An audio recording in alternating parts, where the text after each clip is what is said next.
Welcome back, ladies and gentlemen. Let's get into some Supercard and particularly the upcoming things for this month. But what I want to focus on is that question mark right there in the middle, which will be the release of Royal Rumble 23 tier and all the things that you can do free to play to make the most of that start when the new tier drops. If you're not quite at the top of Octane just yet, there is a chance to get that quest card that's coming up on the 11th, as well as the women's event cards. Both War Games and Giants Unleashed are very easy to get that women's pro. So if you're not quite there yet, there's still opportunities to max out Octane tier so that you're ready for when the new tier drops.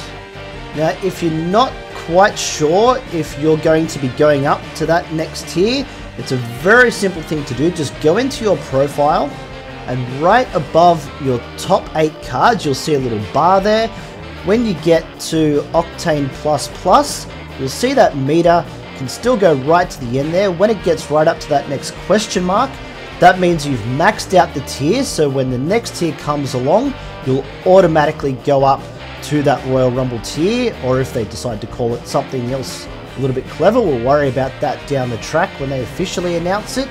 But for now, we're just going to focus on all the little things that you can do free to play that's going to put you in a really good position to take advantage of that new tier as soon as it opens up. And one of the first things that I want to talk about, one of my big things that players always seem to forget about, is saving up those super coins. Because when these ones expire that you can see on the screen here, you'll get the Royal Rumble one. So after the Royal Rumble, they'll pick 2 stars, usually male to start off with. And if you start saving up those coins, you'll be able to get a pro. So it's a top tier pro, and it's usually better than a standard pro, and a really good way to build up that base so you've got a really good deck to use. Now, there are 3 really good ways of getting super coins really fast. The first one that I want to go into is Money in the Bank. If you do these 5 battles in the morning, do 5 of an evening, you can put 500 super coins away every single day, and it really doesn't take very long to do it at all. So a great way to start saving up your super coins, and you'll almost be able to pro one of those cards by themselves at the start of every single tier when those ones come out, just by doing your Money in the Bank. The next one we can have a look at is PvP. Because if you grind out your PvP, not only are you getting those all-important momentum slots, but the higher that you rank in PvP, the better your reward is going to be every week. So not only are you going to be able to be grinding out a lot of super coins just from doing the individual games, but then you get that bigger cash payout at the end of every week, depending on where you rank. And the other place you can get them, if you're with a really active team, you've got to be grinding out Stomping Grounds. It's easy to get one of these every single day. All you need is 10 players that want to play, because what you'll have a look here, so I'll quickly tap on the top rank there. If you can grind this out to get the highest score, win, lose or draw, that's 600 super coins that you can get. And if you're able to do it on a daily basis, over the course of an entire tier, that by itself will get you a pro of whatever those super coin cards are when they come out. So between these 3 methods, you can quite easily pro both of those cards at the start of every tier when they come out, and that'll really give you a massive boost to your deck each tier. And because they are just that little bit stronger, it might mean that you don't actually have to get 6 pros in order to max out a tier.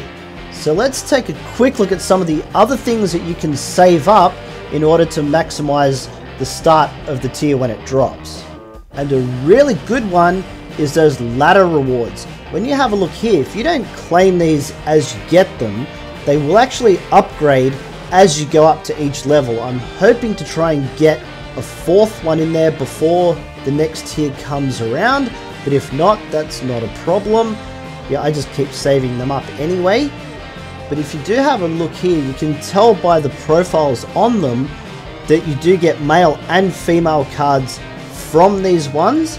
So the first one will be male, second female, then I'll get a male, so on and so forth. and given how hard it can be to come across those female cards, the more that you get early on, the better it's going to be. The other thing you want to start saving up is all the rewards that come into your mail, so whether it's PvP, Stomping Grounds, Battlegrounds, all those kinds of things, especially when they have the exclusive draft picks attached to them. If they're not going to expire before the next tier comes around, then make sure you just save them. You can open them up once you go up to that next tier. So over the course of a couple of weeks, it's not that hard to save up quite a few of these. You should at least be able to get 16, so that will guarantee you a top tier card off the exclusive draft board. Hopefully you've got better luck than I do, and you should get a few more than that. One more thing that you can do, once you get within a day or so out from that, is your King of the Ring and Survivor. If you are lucky enough to win King of the Ring, make sure you save that reward.